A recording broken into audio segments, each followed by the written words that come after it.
Polemik puluhan ruko yang menyerobot lahan di Jalan Niaga, Kelurahan Pluit, Penjaringan, Jakarta Utara berbuntut panjang. Kini para pemilik ruko dikabarkan mencari pengacara untuk melawan Ketua RT 011 RW 03 Kelurahan Pluit, Riang Prasetya. Namun sayangnya setelah melihat fakta, para pengacara tersebut mundur secara perlahan. Hal ini diutarakan Riang. Usai polemik dirinya yang adu mulut dengan viral, banyak rekan Riang sesama anggota Peradi yang dihubungi para pemilik ruko. Para pemilik puluhan ruko yang diduga melanggar tersebut disebut Riang berpatungan untuk menyewa pengacara. Namun tak sedikit pengacara yang mundur saat melihat sendiri fakta di lapangan dan kondisi bangunan ruko yang memang menyerobot fasilitas umum.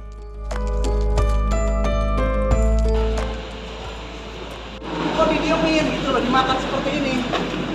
Sertifikatnya sampai mana? IMB-nya mana? Mana camat penjaringan, kok diem aja Pak Camat? Kok seperti ini dibiarkan gitu loh, bertahun-tahun? Gitu Pak. Jet 4 Utara dan Blok Jet 8 Selatan, RT berapa RW 11 RW 03 Kelurahan Pluit, Kecamatan Penjaringan.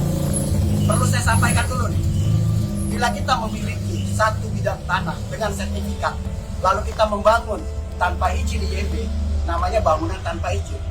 Tapi kalau ini ya, yang tidak ada sertifikat dan dibangun tanpa hak kepemilikan dalam sertifikat dan tidak ada IMB, namanya ini bangunan liar. Jadi jangan bisa seenaknya aja. Yang saya sesalkan adalah pihak Kecamatan Penjaringan ya, yang sampai hari ini masih dijabat oleh Devikado Gomadi ya. Saya udah menyampaikan ini dari tahun 2019 sampai hari ini tahun 2023, bahkan belum juga ada pelaksanaan pembongkaran. Kalau misalnya dalam tempo yang 3-4 bulan ke depan ini tidak dilakukan penindakan, akan seluruh fluid ini sama seperti ini. Negara ini nggak kekurangan Pak, pejabat yang pandai Pak. Yang kurang adalah pejabat yang punya integritas dan moral. Ini mana? Ya Kecamatan Penjaringan mana integritasnya? Kok didiamkan gitu loh? Kok dibiarkan? Pak, Ingat Pak. Pak, Ya.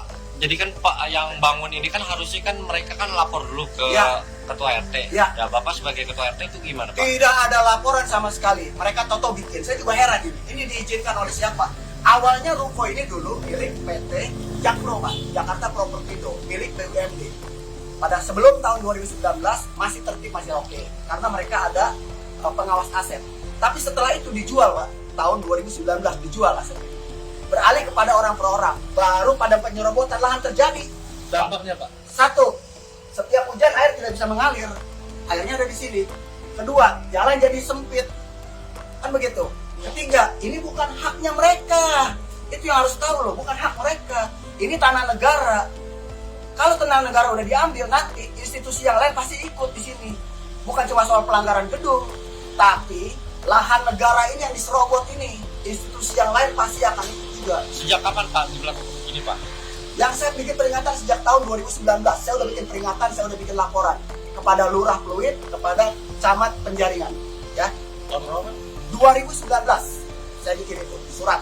2019, 2020, 2022, terakhir 2023 saya lapor ke Balai Kota, ke Pemprov DKI Jakarta. Baru ada tindakan Pak, tapi baru pendataan ya Pak, baru pendataan, belum ada penertiban.